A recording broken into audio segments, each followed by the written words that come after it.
Hello. Before we start, I would like to have a little trigger warning here for this episode that we are dealing with occasional mentions of death and violence and killings. So if that's not for you, please skip over.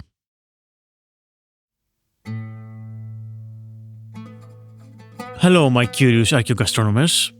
Thanks for tuning in.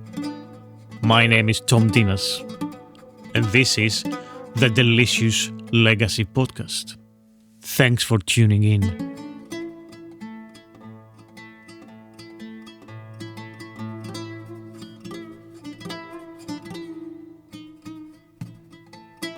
Food, aside from love, is also politics. And politics itself is food. Both things are intertwined. And unfortunately, today's episode is dealing with the consequences of many decades of war, attrition, starvation, and other subjects that can be upsetting, but also carries a message of hope and of togetherness too. And regardless of the specifics of the politics, every nation, every ethnic group, and all the peoples in the world, they deserve to live a dignified life with food and water and shelter. And that's beyond any discussion. My guest today, Angela Zaher, she's a freelance food and fiction writer. She's a member of the Guild of Food Writers, and her short story, Love, Loss and Recipes, was published in the online literary magazine The Other Side of Hope, and has been nominated for a Best of the Net award. She is of Palestinian descent, and today we are discussing culture, cultural history, cultural memory and food of the Palestinian people, both in the lands of Palestine and abroad in the many countries that the diaspora lives. As every nation, as every traumatic story, as every people have their own personal experience in the matter of immigration, refugees, and also having to be forcibly change their lives completely. Her story is both personal, but by definition touches many people across the world, both today but in the past. And I cannot help but think stories of Armenians and stories of Greeks who have similar experiences, and they had to be refugees and flee their own homes.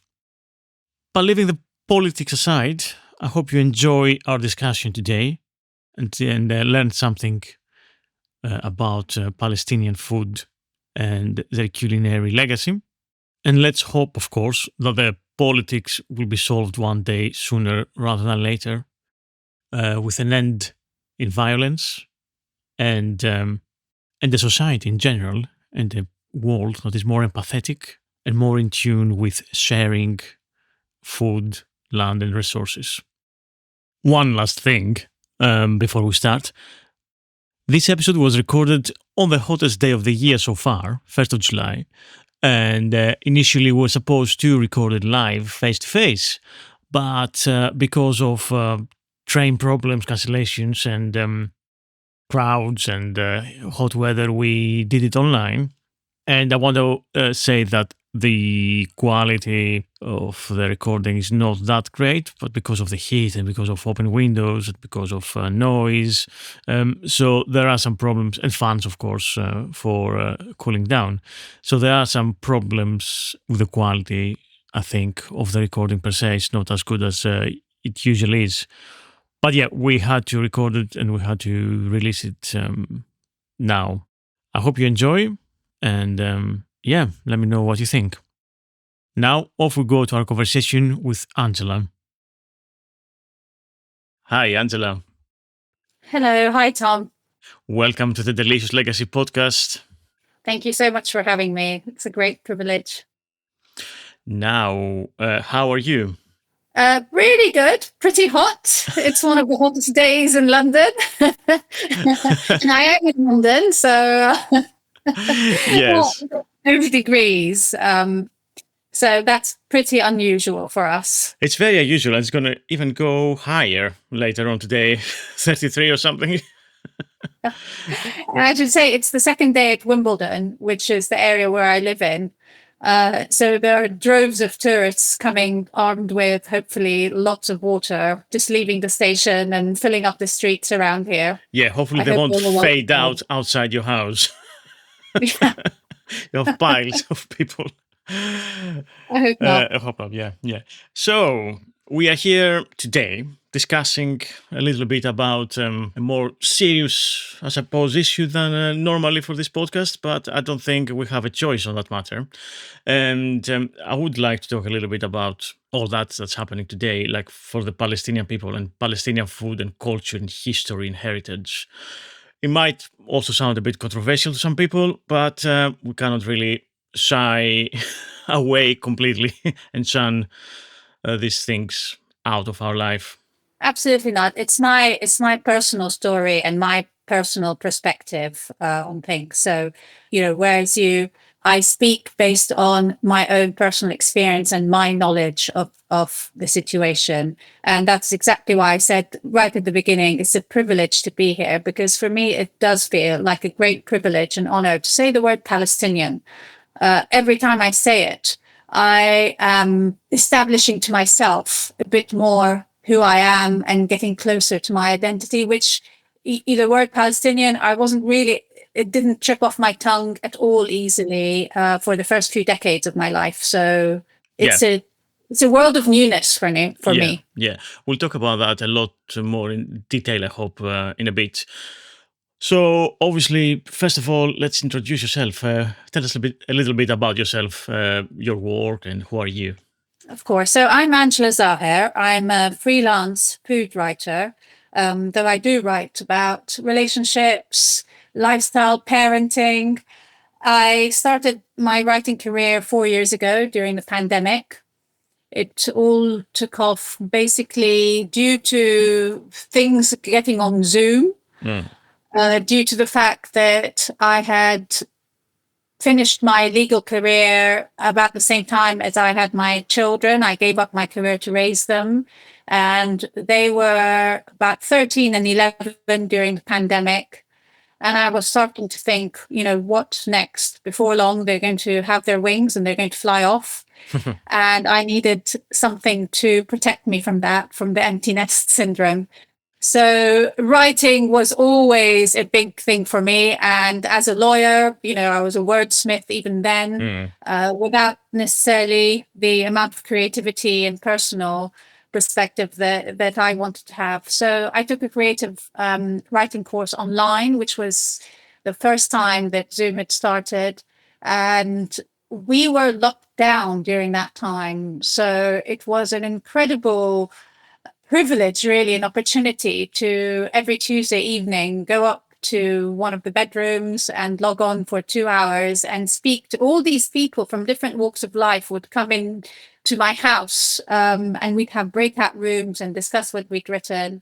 And then things took off from there. I mean, when I say took off, a slow burner, but just I remember that first time I was published, and I just got the most incredible sort of sense of fulfillment, of excitement, and I knew I wanted more.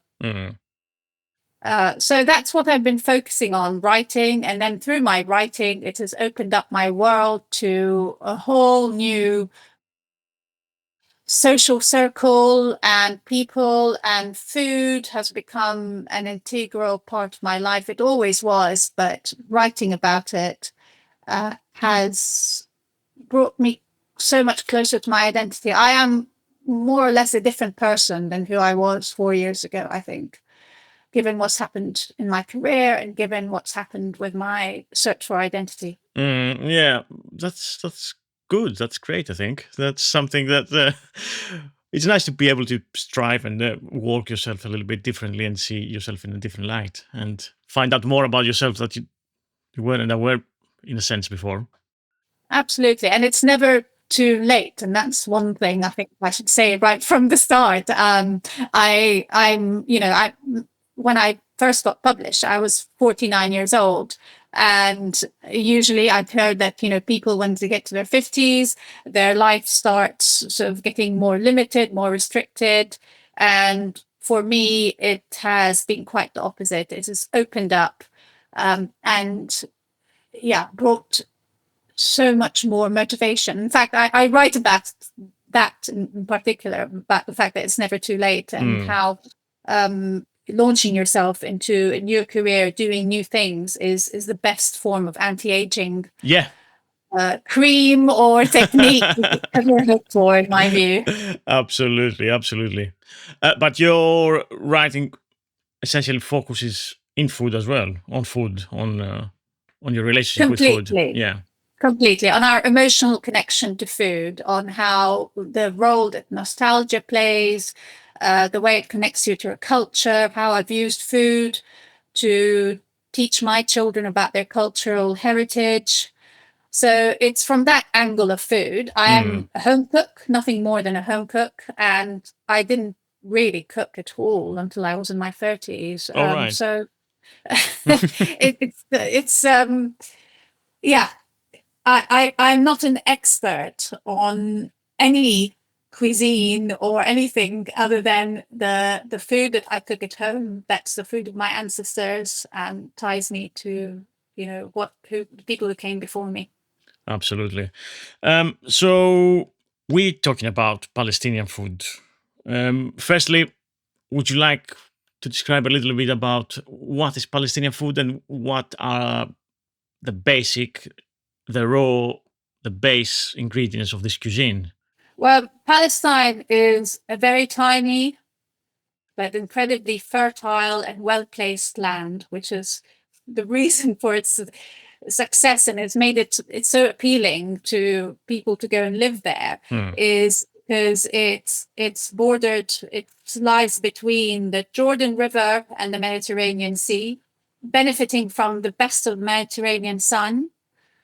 So first and foremost, I would say it's what the land supplies that Palestinian cuisine really heroes.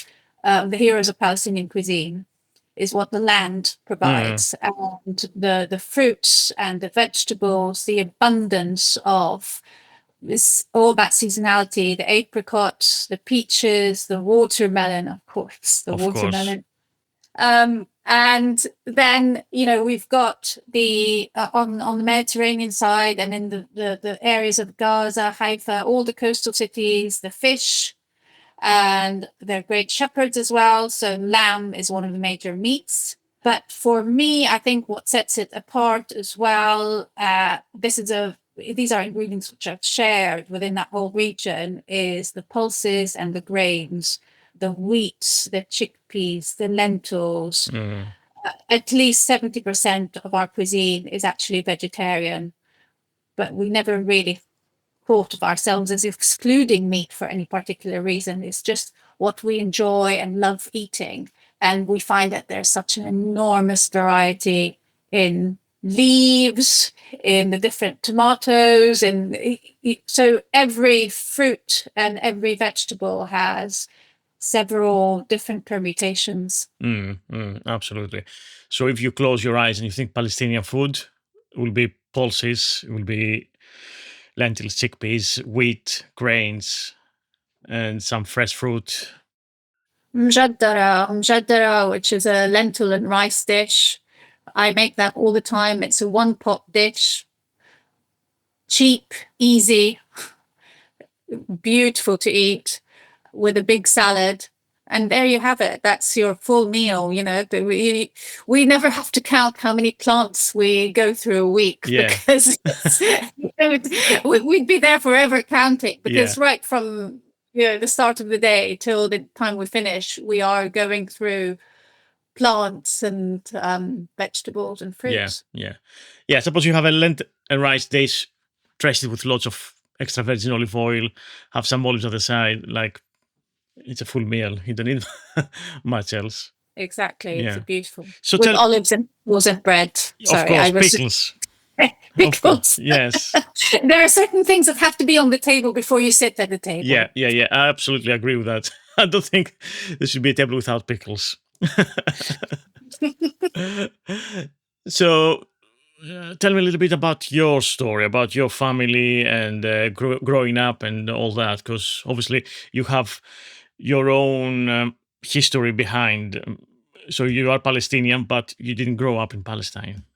No, and I've never set foot there, and I don't know if I ever will. I hope to, but I was born in Beirut, in what was then called West Beirut, because I was born at the outset of the civil war that raged from 1975 to 1990, and Beirut was split into Eastern Beirut, which was predominantly Christian, and Western Beirut, which was predominantly Muslim. We lived in West Beirut, even though we are Christian, but we are Christian Palestinians. And my father, Nabil Zaher, he was 20 years old when the Nakba happened in Palestine in 1948. So he was forcibly evicted from his house with his brother and sister and parents. And they left and went north to Lebanon. And that's where they settled together. A lot of the Christian Palestinians did end up in West Beirut because they were more welcoming than the Christian Lebanese to Palestinians at that time. My mother, Dorothy Said, so she comes from a very big Jerusalem family, but her branch of the family was in Jaffa. And she was born in Alexandria in Egypt. And her father ran a stationery store. So the Said, her first cousin is Edward Said, which listeners might have come across, the sort of activist, academic, musician, everything Palestinian. He was a professor at Columbia University and has written lots of books about the Palestinian struggle. So they settled in West Beirut, and that's where I was born. I was brought up to hide the fact that I had Palestinian heritage. We were not allowed to discuss politics, or really the word Palestine was just not mentioned very much in our household. And that was basically because it was a dangerous thing to be in those days. And we had to just keep a low profile and be as Lebanese as we could. So even though I heard my parents speak Arabic in a certain way, and that's how I was brought up to speak it, I was told straight away that I had to change the pronunciation of certain words the minute I left the security of our apartment in Beirut. Okay. So my father fled from Haifa to Beirut, and then unfortunately the war started there. And in the 1980s, we again left Lebanon, and we were lucky to have an escape route. I grew up in Brussels. I went to secondary school in Brussels, and then I came to the UK for university.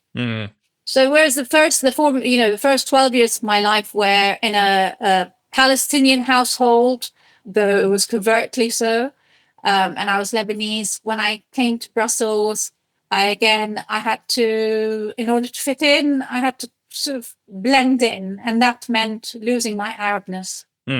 Yeah, absolutely. This is, I suppose, the story of many people like this. Many thousands, if not millions, of people who had to flee at the end.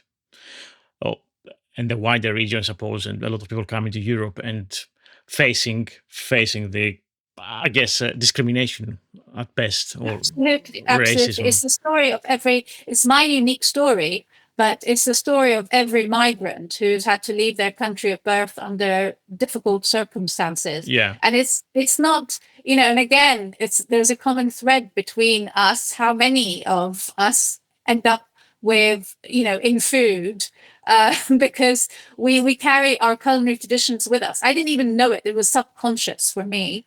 But that's something that you can take with you when you can't take much else. Yeah, exactly. I think so. That's very important. So, what What are those food memories that you had from your childhood that triggered all these emotions later on, really late in life? What was? Well, my mother loved to cook. Food was, to use a cliche, her love language.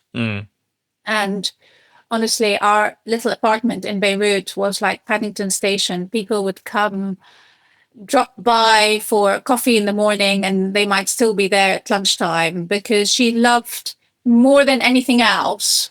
Well, not more than her family, but more than anything else, she loved to feed people, her family, her friends.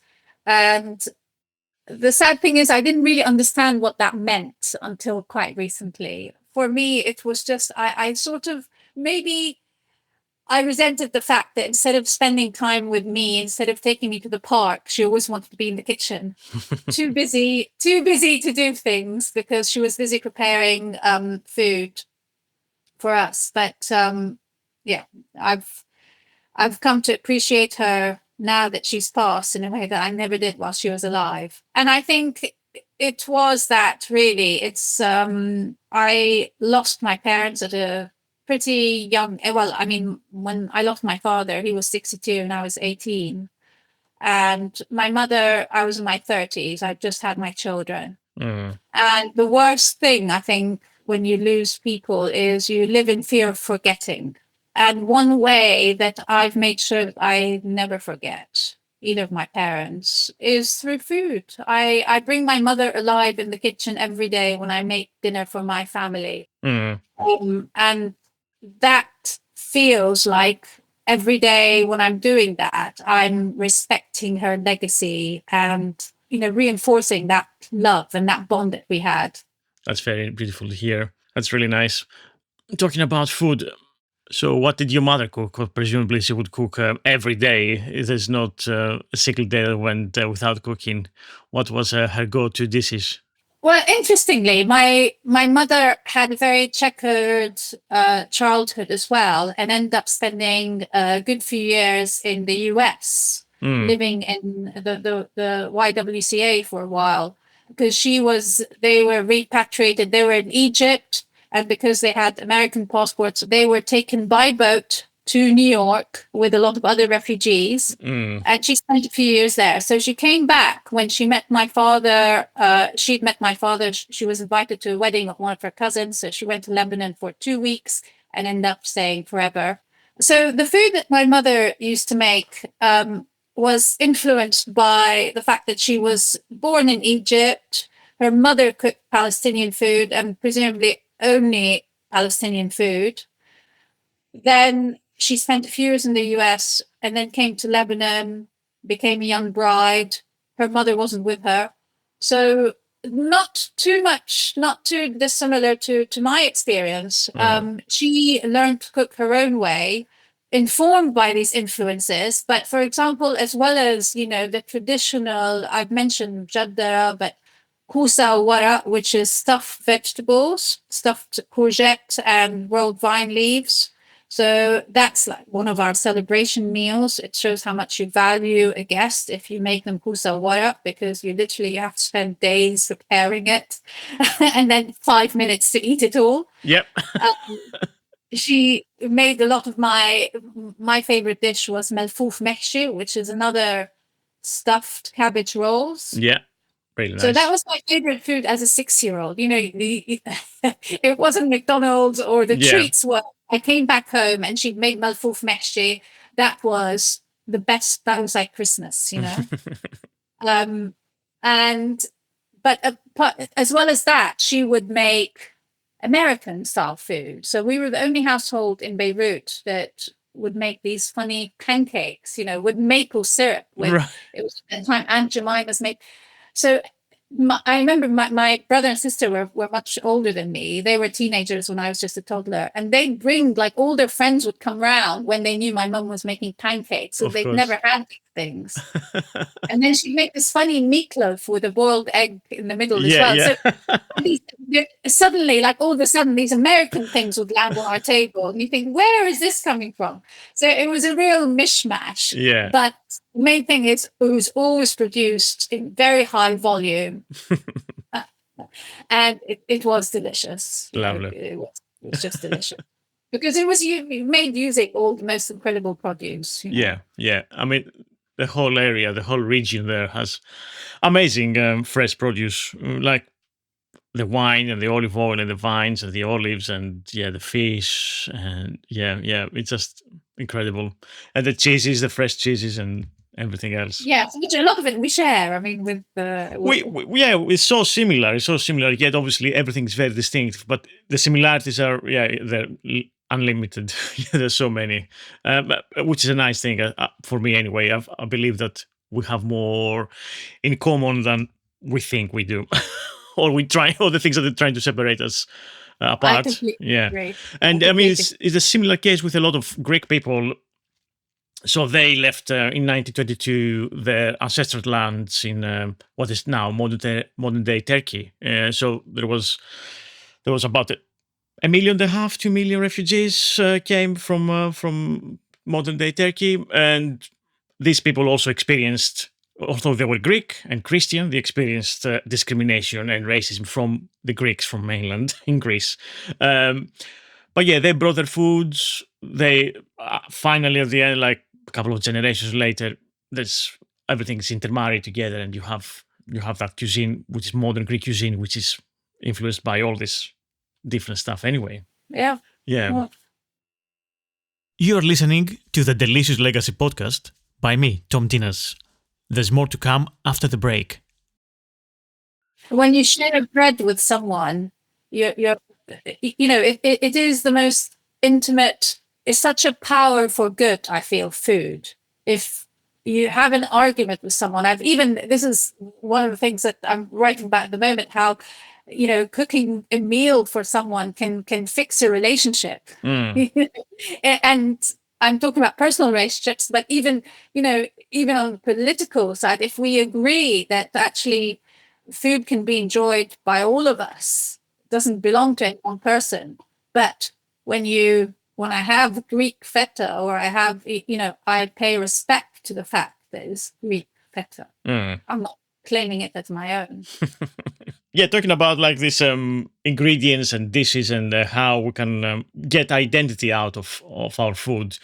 Do you feel things like some particular dishes, like hummus, for example, is something which has particular specific home, or is it throughout the region something that everybody shares and makes it the same way, or maybe you can call it Palestinian or Lebanese or whatever? There are different styles of making hummus in the whole region, and the Syrian hummus will be quite different from the Lebanese one and the Palestinian one. But the interesting thing about hummus is, even if you have it in two different households, it wouldn't taste the same. There is no.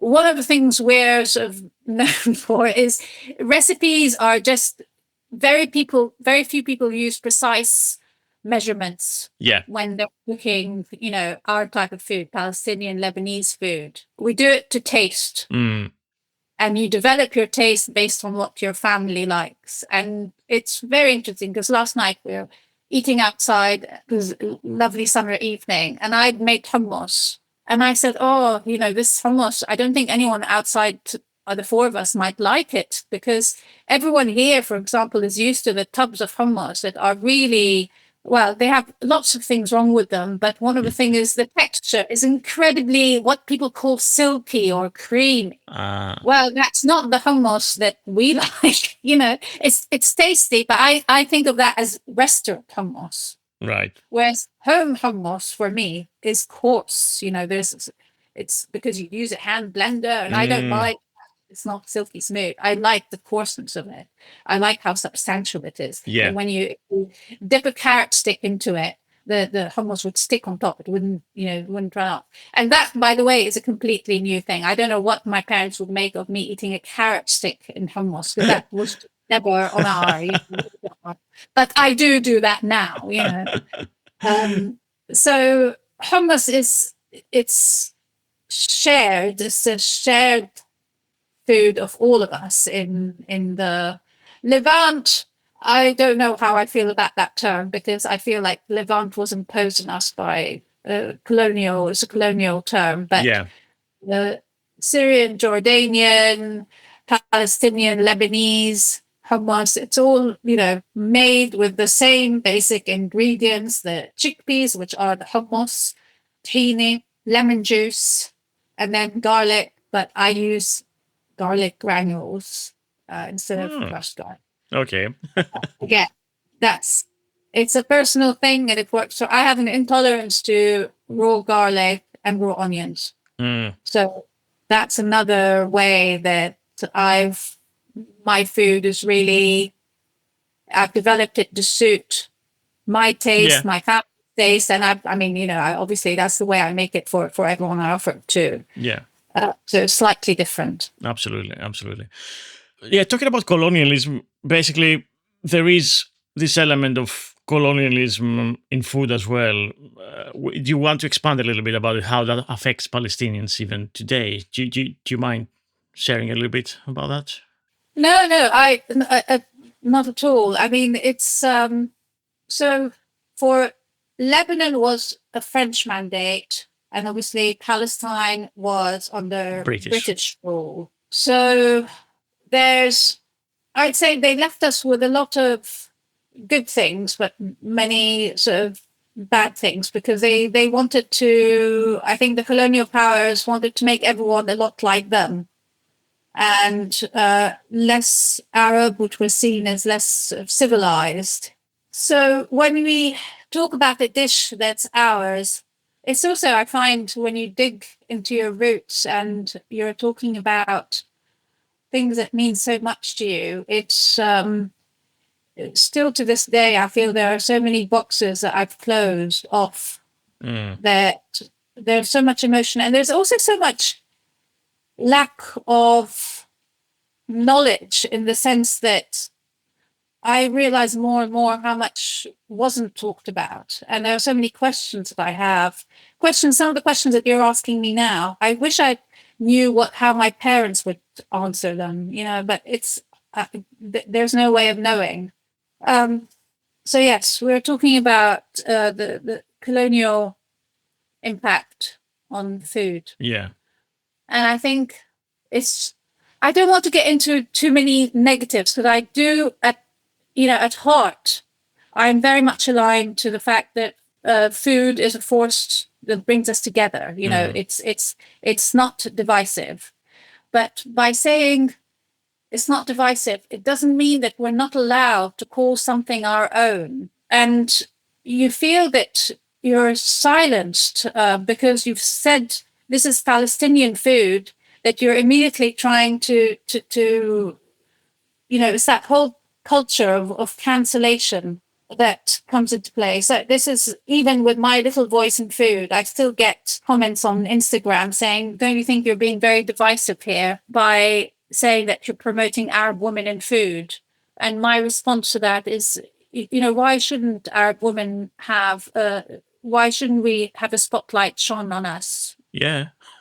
I'm not saying to the exclusion of anyone else, but aren't we all allowed all the other cultures? And this is the point which, when we're in the British Library at that talk, and Olia Hercules was talking about borscht and what it means to her being from the Ukraine and how Russia is trying to sort of get that borscht. And I think I made a comment to say that it's, her borscht is our hummus. It goes to the essence of who we are, except the difficulty in our case is it's not, it's still problematic to say that it's Israel, to name the aggressor, to name the people who occupied us, the people who evicted us, the people who've done horrific things. 2 babies, by the way, back in 1948. Everyone thinks it all started on the 7th of October 2023, but we've endured decades of dehumanization, of violence, of detentions without cause, of children being stolen from their beds in the middle of the night. Yeah. Yeah, we should say here colonialism as a term is defined as the policy or practice of acquiring full or partial political control over another country, occupying it with settlers, and exploiting or benefiting from it economically. And that's something that Western countries did for centuries all over the world. And we can actually see these things happening right now in that part of the world, Palestine, which incidentally, as a word, as a region, existed since the ancient Greek times, 2,500 or even more years ago. It comes from the term Philistines, and it's basically Philistia, the name that the Greeks gave to the region that is today between that strip of land between Lebanon and Egypt, basically. So it's not something new, and Palestinian people didn't just sprang out of nothing in 2000 or in 1980, or they were always there and were part of the fabric of the land. And they have equal rights to exist and practice their political and self-determine their lives. They precisely that they were there for centuries, and in fact, when I have a lot of relatives who are in Jordan, they were telling me that their families in the 1930s in Palestine, there were Jewish refugees who came from Europe, and the Palestinian families looked after them, took them in, and said, "Come and stay with us. We'll feed you." They were fleeing from Hitler. Yeah. They were took refuge there. But it seems to be ignored, the fact that it was someone else's land. There were people living there with their houses, which they built from stone themselves. And to have demolished these houses, there's a fantastic film, which for people to understand really what happened in 1948, I would advise people to watch this. It's called Farha, Farha. And it's based on real events. Obviously, it's a fictional story. And the Israelis tried to censor it and make sure it doesn't have publication. But it informs you a bit about the level of violence and aggression that was what was the creation of the State of Israel was based on. It was created through violence, through aggression. And now when we talk about, the minute you can't enter a conversation because everything you say is anti-Semitic, we are Semites. Semites are people who come from that region who share the language. Yeah, exactly. It's a tough discussion. It's a tough thing to be talking, obviously. You touched a little bit about how food helped you get back to your Palestinian roots, obviously, in the beginning of our conversation, which is obviously important. And also the fact that food can bring us together at the end. How would you think that can happen? How would you like that? What would you like to see basically happen, in a sense? If we say we are here now in UK, and how can we bring us together again? Well, I think I can't offer any solutions on the grand scale of things, but I think the very first thing that needs to happen is for the genocide to stop, for the Israelis to stop killing Palestinians. I think there is no way forward until Palestinians are granted their basic human rights. Absolutely. The right to live freely on their land, the right to live with peace, with dignity.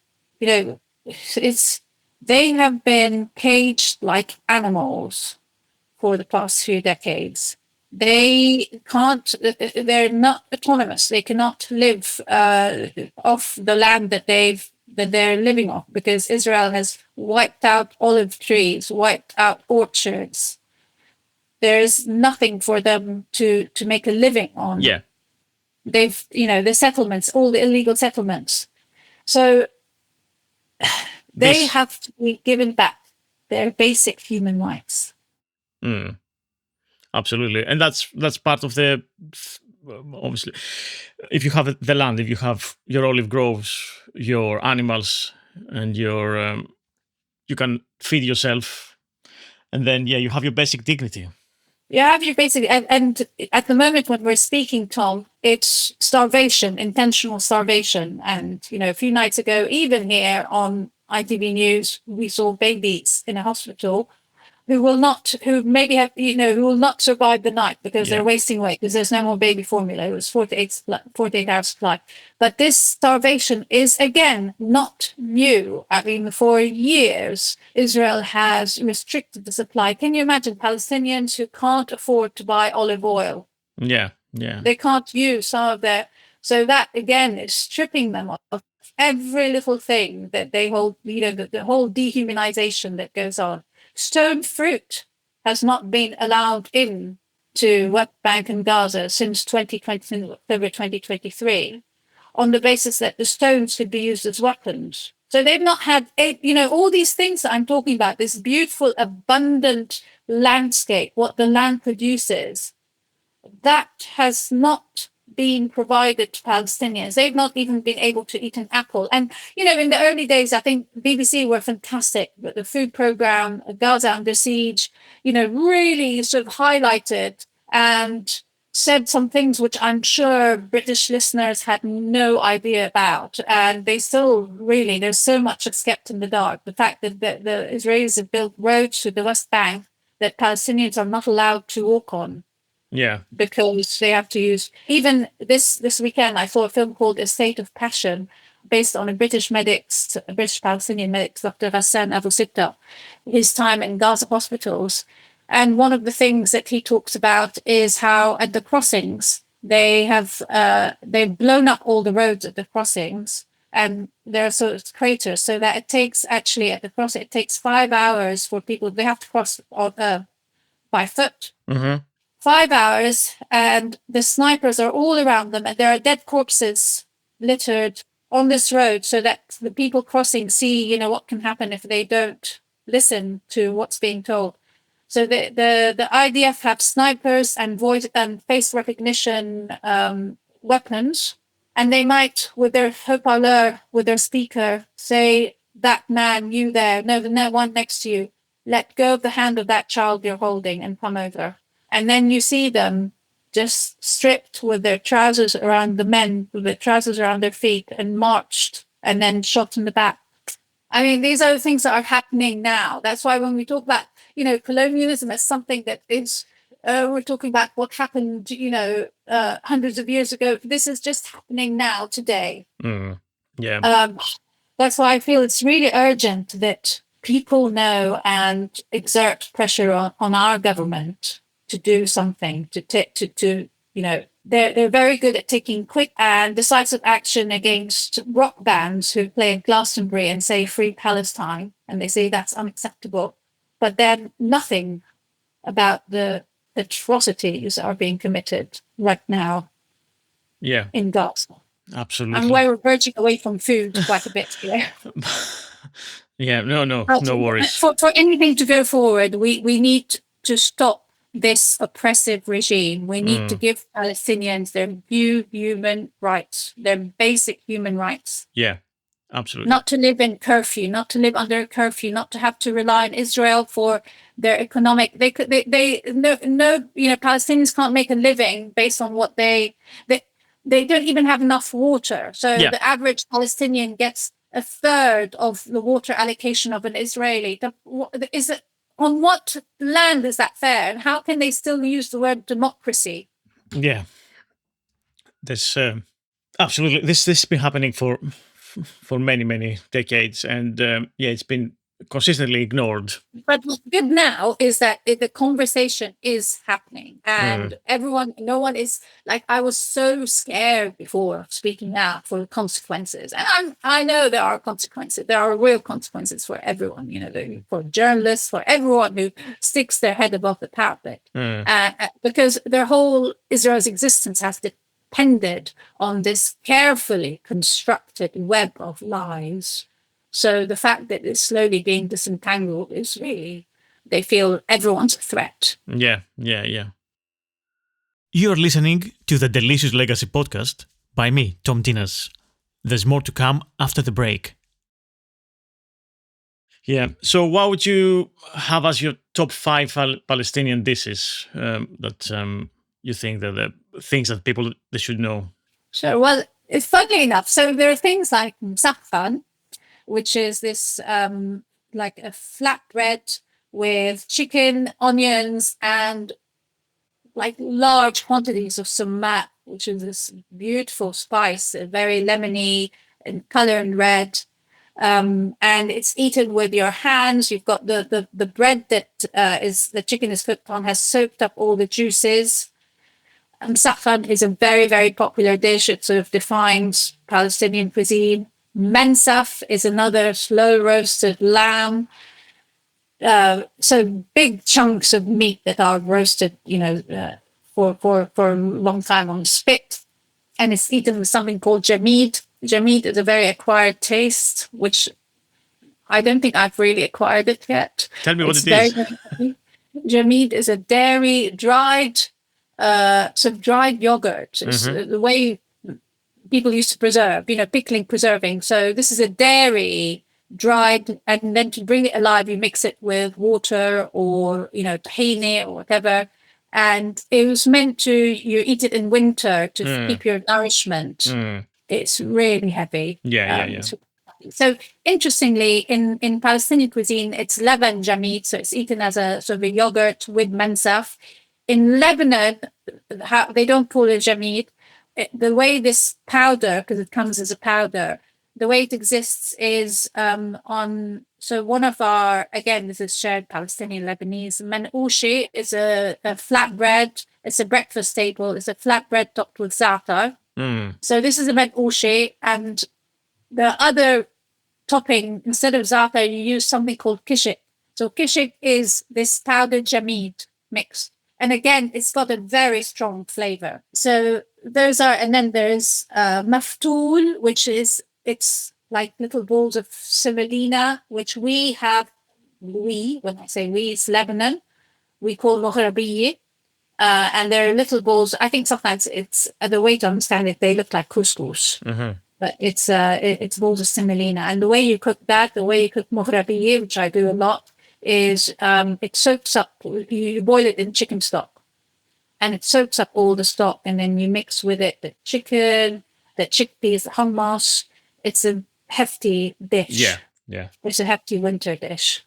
So those are, I'm talking, interestingly, when I think of all the savory things, but of course we've got, a whole array of sweets, and not just the alawa, but there's the Knafeh, which is like a cheesy mix with vermicelli on top. Oh, I love that. With your syrup, nice and that we could eat for breakfast as well, like a Knafeh. There's a different type. If you go to Jordan, my family, there's always two different types. People who like Knafeh rough and Knafeh smooth, depending on, so there's always a choice whether you have the vermicelli type of pastry with it, or the more, the smooth, it becomes condensed like a sticky date thing. Well, it's not dates, but it's two types of pastry. One's nice and smooth, and one's very crispy. Crispy, yeah. Oh, okay. I don't think I think I had only the classic Knafeh. Yeah, the one that you find in like Kurdish and Turkish restaurants around London. Nabulsi Knafeh is quite different. It looks different, tastes different, but yeah, it's all Knafeh. And that's another symptomatic, all these different regions have their own way of making things. Now, these are not falafel. We haven't talked about falafel. No. But falafel is a street food that, to be honest, I will probably never make at home. It's not something, this is not something like, it's like, when you ask British people don't make fish and chips at home. They go and buy it from the chippy. Yeah. And that's the same with falafel, because you have to consume it within 90 seconds. Yeah. Yeah. In Lebanon, they used to, my favorite place, they fry them in front of you. And then when they come out, they use a hairdryer to just dry the extra grease. It's nice. It's like hairdryer. Genius. But it just tastes. Yeah. But these are not things that I make at home, funnily enough. These are, they're quite heavy. And again, of course. Like there are some dishes that I thought were Lebanese that I now realize were Palestinian, except just my mum didn't communicate that. So, I mean, friki. Lebanese people eat friki, but they're not crazy about it. Friki is a Palestinian thing, and it's like green wheat. The wheat is harvested before it's ripe, Mm-hmm. and it's got a really strong nutty taste. Yeah. It's not for people who like bland food. But again, it's cooked in the same way as moghrabiya with chicken stock. I love it. And Yeah. these are all dishes that are so easy to make. And there's so many shortcuts. Yes, sometimes I make my own broth, but there's nothing wrong in buying, a pack of ready-made broth. So it's like pasta. It's as easy as cooking pasta. Yeah. But nutritionally, it's about, 10 times as nutritious. Friki is 10 times as nutritious as pasta. Don't quote me on numbers when I say 10 times. Someone might come in and say, I macros and that's not right. I don't know. But it's a huge amount more nutritious than pasta. Fair enough. Yeah. No, I love friki. I don't eat it very often, that, to be honest. I would love to have it a bit more. We also, like, of course you have it here. I've seen some prepackaged salads, friki salad, because people are interested in eating a wider choice of grains, which is great. Because that's really good for microbiome. But a lot of these things, we eat them as a main. It's not just like a side thing in salad. And that's another thing I want to sort of mention, that in our cuisine, vegetables, I mentioned that our cuisine is like so vegetarian heavy, but vegetables take center stage. They're not a side dish. So I've always been very curious when we've been living here for so many years. And sometimes when I discuss menus with my husband, he goes, but, you're making okra stew for dinner, but what's and I said, no, the okra is the main dish. You have it with some Lebanese rice. Again, I keep on saying Lebanese. We cook vermicelli first. Yeah. When we do our rice, we cover everything in butter. We fry the rice in butter. Because I remember speaking to a Greek lady who said she did exactly the same thing with olive oil. She fried the rice with olive oil before cooking it. So we do the same. I mean, with butter now, I use olive oil as well because I even bake with olive oil these days. But it's just so, like, the rice on its own is delicious. Yeah. Exactly those two things that you mentioned about the stew, like a vegetarian stew, like okra stew. I get a lot of the same arguments with my British family. It's like, that's the main food. Yeah. And then the rice, apparently my rice is the best rice ever. Oh, of course. Because we layer the flavor. We know how to layer. That's how I do it. Yeah. As you said, fry it first in olive oil or butter. Yeah. Yeah. So my husband has he's Chinese, and we have the rice cooker, which cooks, and he thinks he's the only one who can cook rice in our house. I've just let that one go. It's not worth going there. But there in that cuisine, the rice is just it's just the background. It's just there to soak up the sauce. Yeah, you have all the delicious sauces and juices and. But for us, it's like the rice is more of a a part of the menu. Yeah, exactly.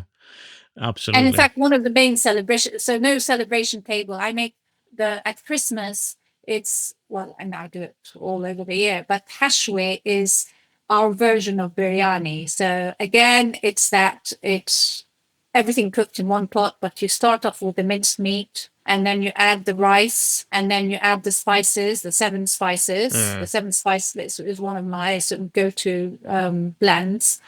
I don't use that many spice blends, but that's one that is always fully stocked. And I asked my cousin in Lebanon to get it for me, because she goes to the spice mill, and she sends them in little plastic bags, none of these jars or anything. It's all written in Arabic, 7 spices. And it's the fragrance, the smells. And then water, and 1 pot cooking, but hashwe, and then you top it off. You make it look pretty. So toasted nuts, toasted pine nuts, toasted almonds, pistachios. The pistachios not so much. It's almonds and pine nuts that you put on top. It's so delicious. I mean, it sounds like a full meal, and it's delicious, and it's celebratory, and it's like you don't need much else. And when we overcomplicated vegetarian cuisine and talking about, just have that. That's amazing. That has everything. Food is not complicated. Food, and I should say we have those types of dishes. So that's another sort of odd thing here. But I've gotten my boys into yogurt with a lot of the rice dishes. So I eat we have kefir is a great yogurt to have with these rice dishes because it's got a little sour bit. I've recently discovered that.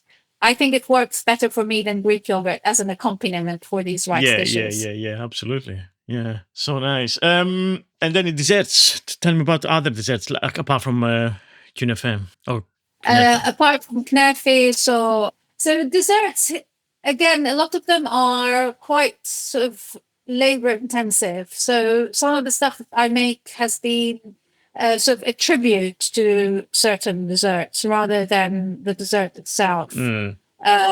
So I do like a Palestinian pavlova with the meringue base. I put cardamom in the meringue base, and then in the cream, I put orange blossom water, my Zaher, Yeah. and then on top, pomegranates and pistachios.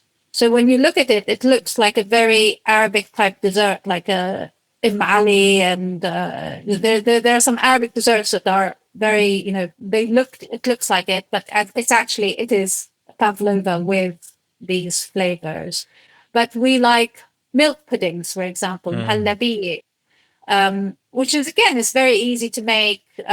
Just milk and corn flour, and it's this, and always topped with nuts, topped with pistachios. You think about the color. So pistachios with the white milk pudding, the pistachios have to be vibrant green. We use saffron to color tray bakes, namura, which is, again, like a lot of our tray bakes, they come out of the oven, and whilst they're baking, you make sugar syrup. And it's like baklawa. When they come out, you drizzle the sugar syrup over these cakes. But again, for me, like, I don't like that feeling, I don't like that residue on my fingers when I eat. So I am a bit sparing with the sugar syrup because our palates are quite different now. There's lots that kind of too sweet, sickly sweet. So I'm quite sparing when I use my sugar syrup. And I always put a lot of lemon juice in it, again, for a little bit of acidity. Yeah, absolutely. Yeah. What's in the Lebanese 7 spice or the spice mix that you use? I thought you might ask that. So I've tried to develop, I don't know what it's called, the letters to make you remember what the spices are. There is a term, like in the planets. Anyway, so it's a ground allspice, black pepper, cloves, cumin, coriander, cinnamon, and nutmeg. Okay, very aromatic. Yeah, nutmeg, sometimes people swap it for cardamom. And also, just like with even za'atar, another very herby spice blend, people might chop and change. Yeah. Those are the 7 spices that are familiar to me. Yeah. That's how I get them. But with za'atar, for example, there is Palestinian za'atar. There's Jordanian za'atar. Jordanian za'atar is meant to be, the top one, really. There's Syrian za'atar, there's Lebanese za'atar. And the difference between them is, the plus or minus various ingredients. So the base ingredients are thyme, oregano, sumac, salt, sesame seeds. But in the various blends, they put or take away some of the things. And I still have, some of these spices, when I get them from my cousin in Lebanon or my family in Jordan, they are like gold. It's what I ask. If anyone's going to that region, they say, "What do you?" And it's always it's spices. With that, yeah. But my Jordanian, she just mixes it herself. She does her own za'atar mix. So again, it's like Jordanian pie. I don't know what you call it. It's Olga's mix.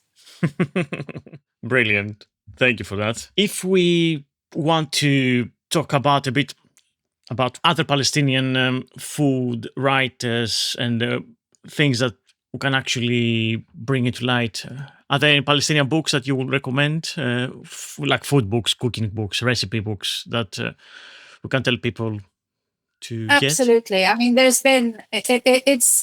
been a really good time for Palestinian food in the sense that there are all these amazing cookbooks that have come to the market in the last few years.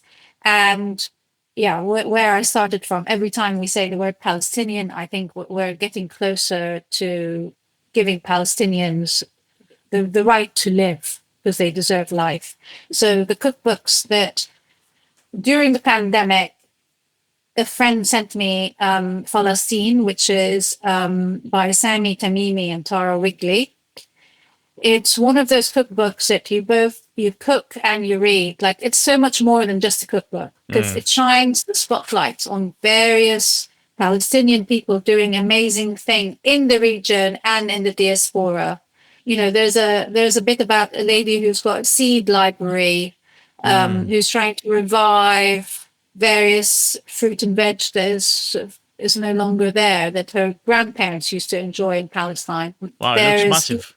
Sorry? It looks massive, the book. It looks really It's substantial. a big tome, but it's beautiful. And again, you know, it's easy for me to navigate because it is written with a British audience in mind, to be quite honest. And I think that's sort of quite important as well.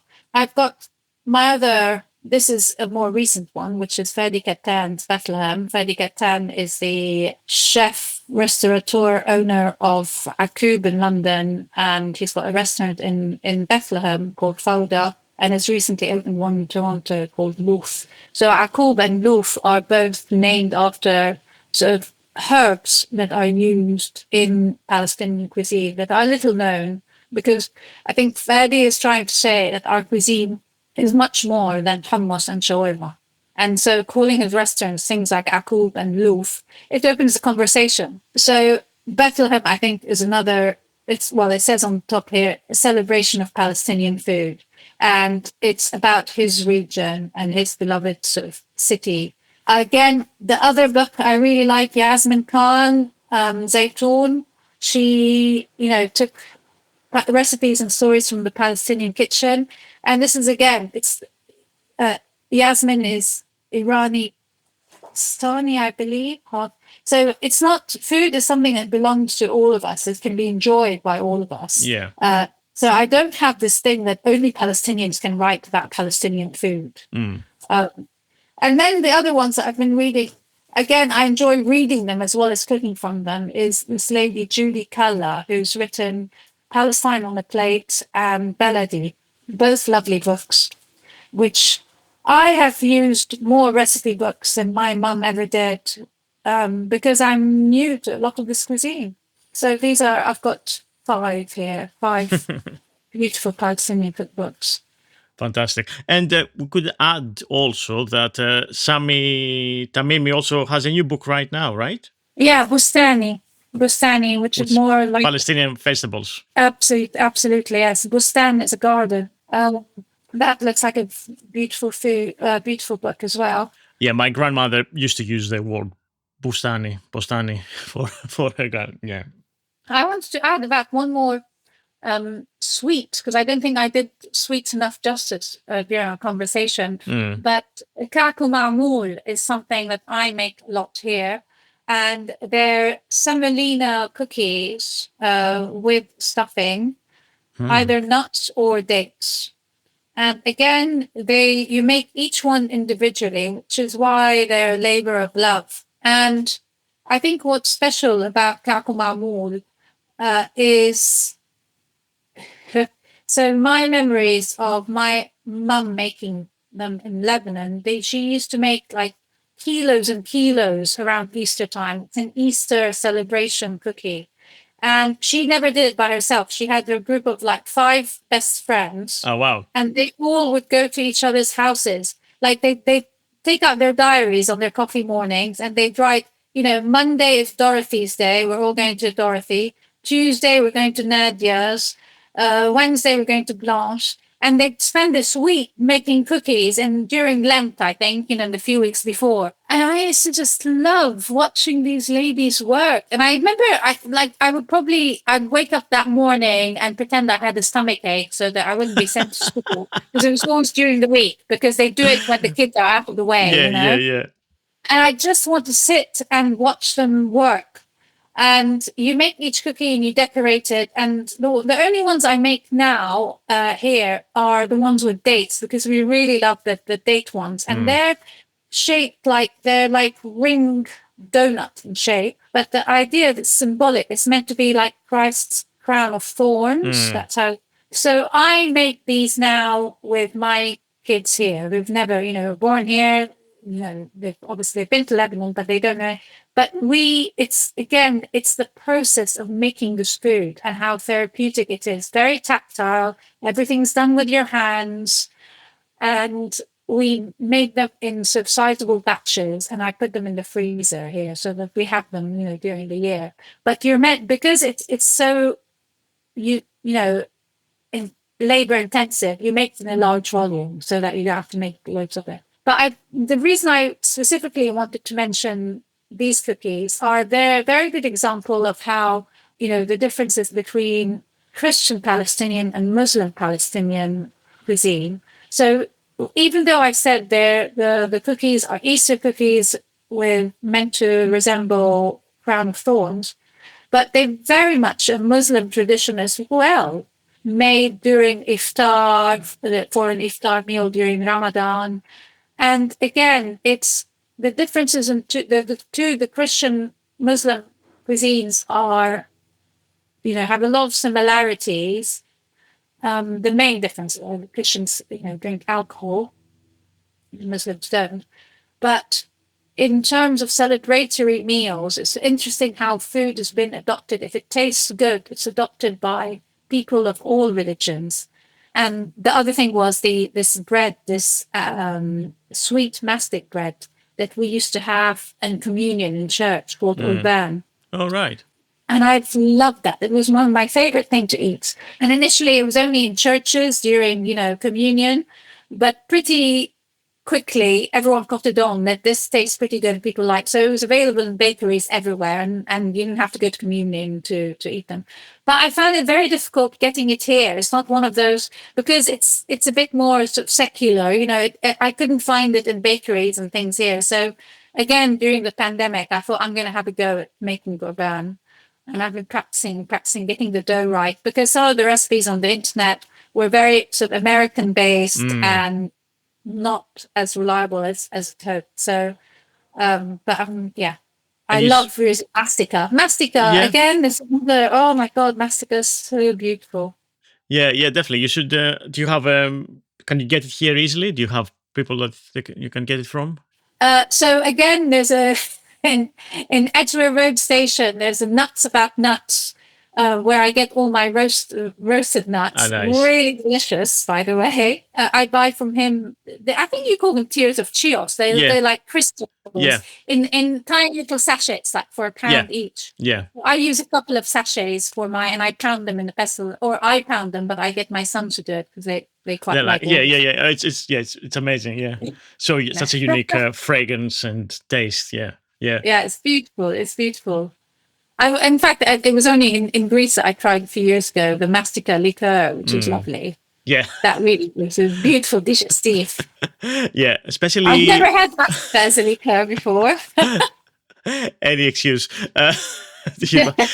But if you have it in the freezer and you have it really cold from the freezer, it's nice and refreshing. On a day like today, that would have given me an idea. Yeah. I still have some, so it never goes off. That's a nice thing. Stick it in the freezer and have it after dinner. What's for dinner tonight then?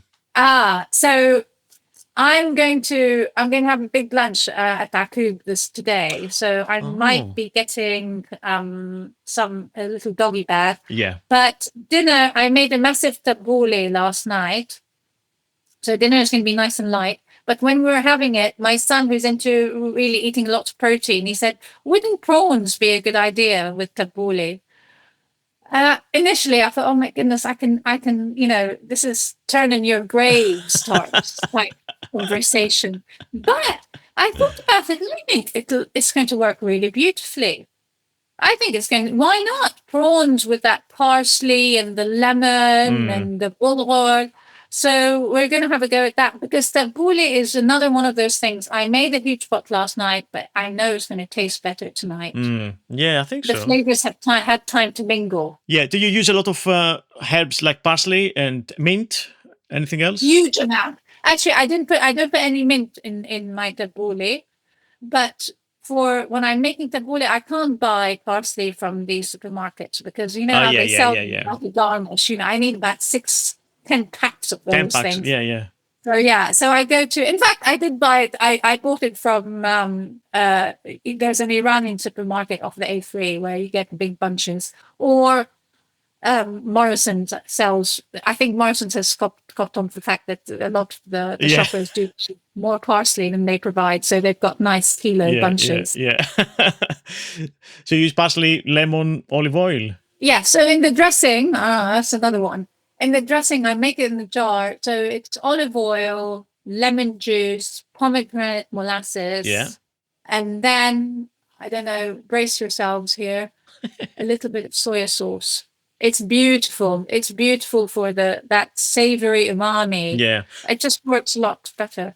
Talking about that, like in medieval Arab world, in medieval cuisine, they had muri, which is a fermented wheat-based product. And it's like a lot more like a soy sauce. So all these Abbasid Umayyad caliphates, medieval Baghdad and Syria and all these places, they used muri a lot as a flavoring to foods.